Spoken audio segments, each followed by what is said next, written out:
বহুদিন পর আজ হঠাৎ কি মনে হলো এই তারাপীঠের থার্ড ভিডিওটা আমি এডিট করতে বসলাম।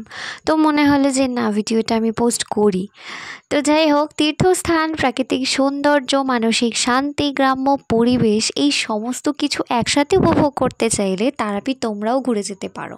জায়গাটা এতটাই সুন্দর, এতটাই মনোরম, এই সমস্ত জায়গাগুলো দেখতে দেখতে কিন্তু আমরাও যাচ্ছি। আমরা এখন যাচ্ছি তারাপীঠের আশপাশে বেশ নামকরা জায়গা আছে। তারাপীঠে আসলে সবাই যেখানে ঘুরতে যায় সেই সমস্ত জায়গাগুলো দেখতে, তার সাথে এই আশপাশের মন্দিরগুলো দেখবো, তোমাদের সাথে শেয়ার করবো। তো তোমরা ভিডিওটা দেখতে ঠান্ডা হাওয়া খেতে খেতে, মনোরম পরিবেশ দেখতে দেখতে আমরা প্রথমেই চলে এলাম একচক্রধামে। চলো তোমাদের একটু ঘুরিয়ে দেখাই। বাইরেটা দেখো, ঠিক এই রকম ছিল, দেখতে খুবই সুন্দর।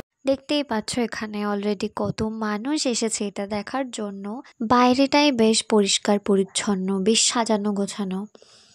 তো চলো এবার ভিতরে যাওয়া যাক। সেদিন যে কটা মন্দিরে গেছিলাম, মানে একটা জায়গাতেও কিন্তু ক্যামেরা অ্যালাউ করে না। সমস্তটাই লেখা রয়েছে যে এত টাকা জরিমানা, অত টাকা জরিমানা।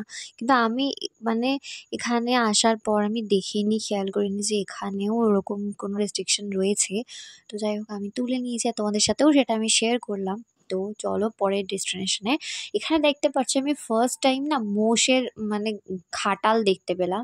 এই যে এটা নিতাই বাড়ি, যেখানে নিত্যানন্দ মহাপ্রভুর জন্মস্থান, যেটার ভেতরেও কিন্তু ক্যামেরা অ্যালাউ করে না। আমি বাইরে থেকে তোমাদের দেখিয়ে দিলাম। আর এখানেও কিন্তু খাবার দাবারের দোকান রয়েছে, কি তোমরা খিদে পেলে খেতেও পারো। আর এইটা হচ্ছে নিতাই বাড়ির ব্যাকগ্রাউন্ড, মানে পিছনের সাইডটা আমি একটুখানি নিয়েছিলাম। তো এটাই।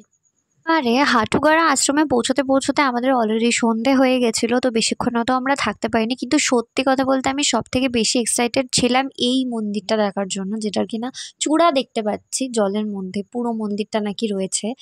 এটা তারাপীঠে যাওয়ার আগে আমি একটুখানি তারাপীঠ সম্পর্কে দেখেছিলাম, আর আমি এটা সম্পর্কে জানতে পারি, আর তারপর আমার যাওয়ার সত্যি খুব ইচ্ছে ছিল। দেখলে এইটা আমার সব থেকে বেশি ভালো লেগেছে। এই পুকুরের মধ্যে মানে পুকুরের নিচে নাকি একটা মন্দির আছে, যেটা চূড়া আমরা দেখতে পেলাম। লাস্ট একদম আমরা শেষে এসেছিলাম জগন্নাথ দেবের মন্দির দেখার জন্য, আর আমরা ভেতরে গেছিলামও, কিন্তু আমি কিছুই ক্যাপচার। তারপর আমরা ফিরে গেছিলাম, আর তারপর তারাপীঠের বাজারে চলে এসেছিলাম, আর এখান থেকে আমরা বেশ কিছু ছবি কালেক্ট করি। তো চলো আজকের মতো ভিডিওটা এখানেই শেষ করছি। ভালো লাগলে একটা লাইক, কমেন্ট, শেয়ার আর সাবস্ক্রাইব করে যেও। নেক্সট ভিডিও খুব তাড়াতাড়ি নিয়ে আসবো।